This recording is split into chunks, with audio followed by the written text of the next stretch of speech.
जय हिंद साथियों, मैं डॉक्टर हृदय चौधरी आप सभी का स्वागत है मेरे यूट्यूब चैनल पर। आज हम कुछ ऐसे मैटर पर चर्चा करेंगे जो लगातार आप सुर्खियों में देख रहे हैं। कभी अखबार में पढ़ते हैं, कभी ऑनलाइन डिजिटल प्लेटफॉर्म पर देखते हैं और दिमाग में चलता है आखिर होगा क्या। नौकरी पाने की चाहत में ये संघर्ष कितना और लंबा खिंचेगा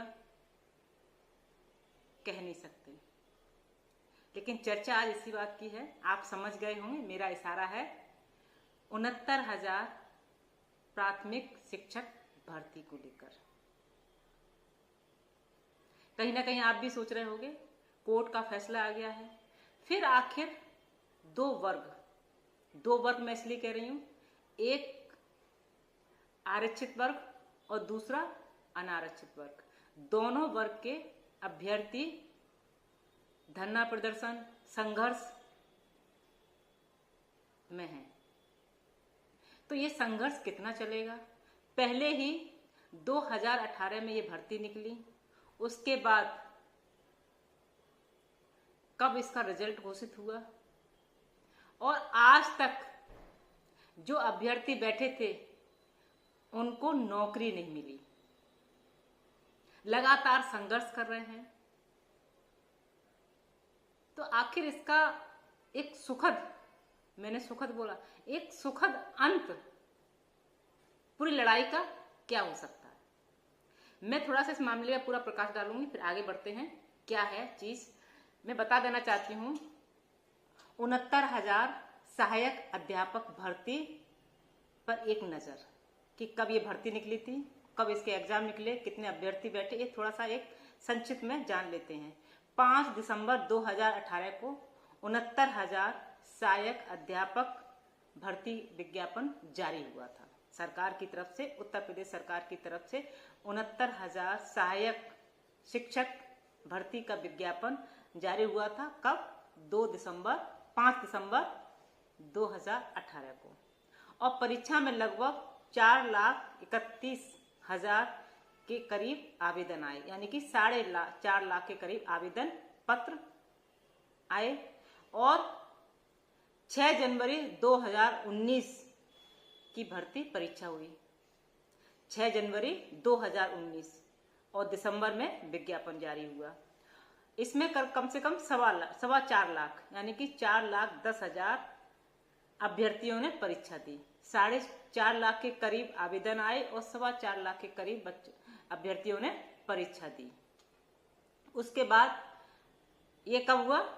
ये 6 जनवरी को परीक्षा हुई, 6 जनवरी 2019 को, और 12 मई 2020 को परीक्षा परिणाम जारी हुआ, यानी कि 1.25 साल लग गया। पूरा 2019 जनवरी में परीक्षा हुई और मई 2020 में इसका परीक्षा परिणाम निकला।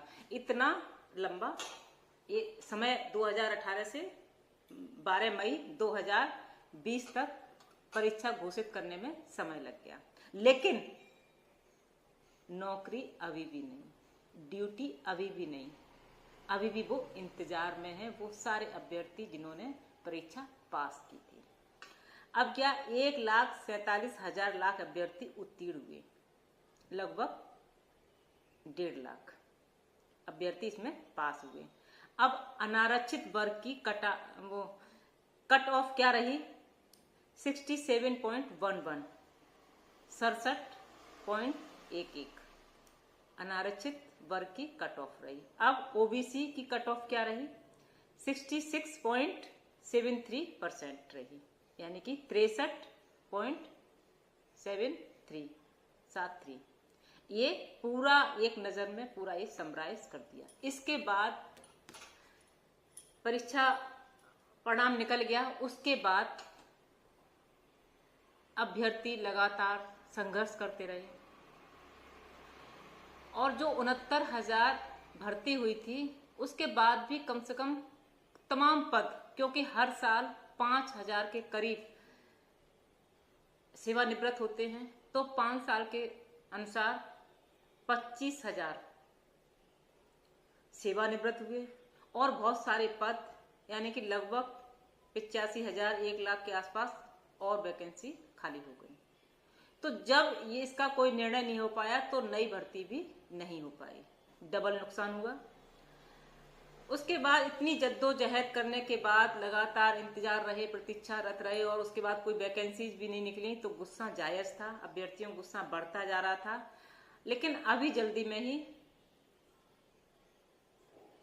इलाहाबाद हाई कोर्ट की लखनऊ खंडपीठ ने एक आदेश जारी किया जिसमें ये कहा गया नई सूची जारी की जाए।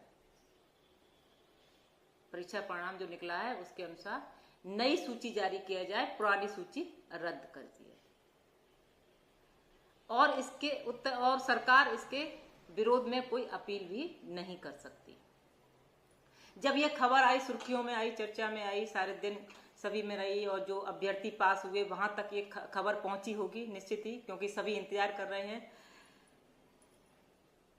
तो आरक्षित वर्ग के जो अभ्यर्थी थे उन्होंने कहा कोर्ट का फैसला जल्दी सरकार पालन करे और नई सूची बनाने के लिए बहुत अच्छी खूबसूरत बात की थी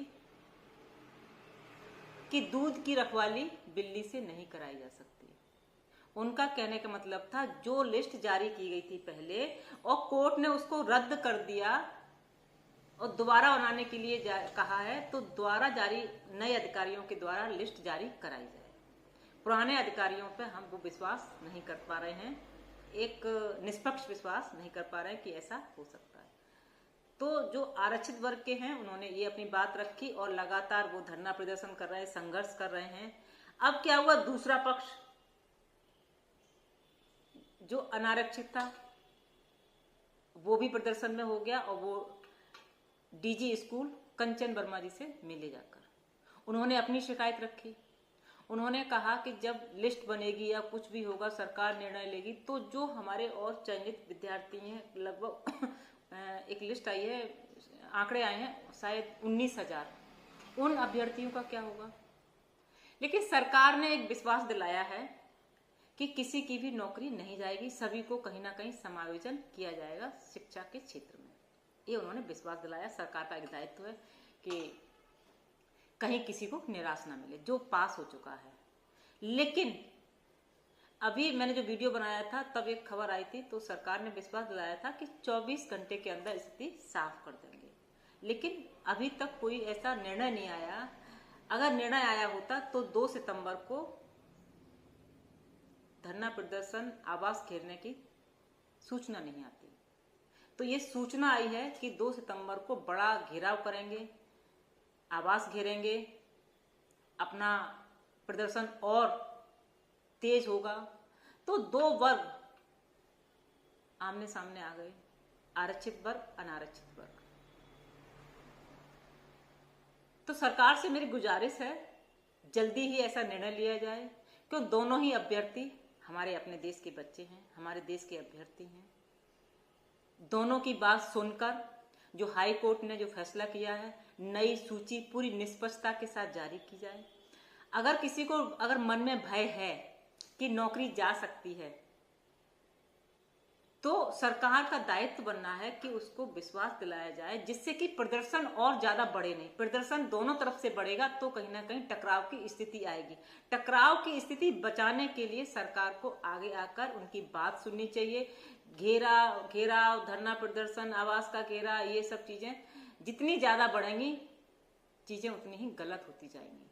तो दोनों पक्षों को बिठाकर या उनको अधिकारियों के साथ मीटिंग करके जो भी निर्णय हो, दोनों अभ्यर्थियों को विश्वास में लेकर आरक्षित वर्ग का जो एक उम्मीद है उनकी पूरी किया जाए। वही अनारक्षित वर्ग को ये एक दुख हो रहा है कि कहीं जो चयनित हो गए अभ्यर्थी उनकी नौकरी न चली जाए। तो दोनों का समायोजन सरकार को करना है और हाई कोर्ट लखनऊ की 2nd बेंच है, उसके द्वारा जो आदेश पारित किया गया है उसको भी पालन करना सरकार का काम है। तो इसमें बहुत ज्यादा विलंब ना करें, चीजें बढ़ती जा रही हैं कहीं ना कहीं, और पहले से ही 2018 से 2024 आ गई, इतना लंबा गैप इंतजार करते करते करते करते और फाइनल में जब चीजें आई तो पता चला उसको सही ढंग से उसको लिस्ट नहीं बनी गई, उसमें नियमों का पालन नहीं किया गया, जिससे कि कोर्ट को दखल देना पड़ा। फिर कोर्ट ने फैसला सुनाया कि दूसरी लिस्ट बनाई जाए, पुरानी लिस्ट थी वो रद्द करके दूसरी लिस्ट बनाई जाए। अब सरकार का दायित्व है कि नई लिस्ट नए अधिकारियों के साथ बैठकर को आदेश दे कि नई लिस्ट पूरी निष्पक्षता के साथ बने और सभी को कहीं ना कहीं ऐसा समायोजन किया जाए जिससे कि कहीं कोई हमारा अभ्यर्थी निराश ना है। दोनों ही वर्ग के हमारे अपने देश के बच्चे हैं, कहीं किसी का मन ना दुखे। और इसके साथ साथ जो वैकेंसी खाली पड़ी हैं और लोग कोर्स किए बैठे हुए हैं, 2018 से बहुत साल हो गए, 5-6 साल होने आए हैं, भर्ती नहीं निकली है, तो नया नोटिफिकेशन जा रहा है, एक नई उमंग आए, जो अभ्यर्थी चयनित हुए हैं वो अपने अपनी कार्यभार संभालें, अपनी ड्यूटी पे जाएं। बच्चों जो नौनिहाल बच्चे हैं, शिक्षा अपने देश का भविष्य होते हैं बच्चे, उनको पढ़ाने का कार्य करें। तो मैं एक गुजारिश करूंगी अपने सभी दोनों वर्गों के अभ्यर्थियों की तरफ से कि सरकार जल्दी से जल्दी कोई फैसला ले। ये इंतजार आखिर और ये संघर्ष कब तक रहेगा? जो सारी चीजें गतिविधियां दिखाई दे रही हैं उससे ऐसा ना लग रहा है जैसे संघर्ष लंबा बढ़ेगा।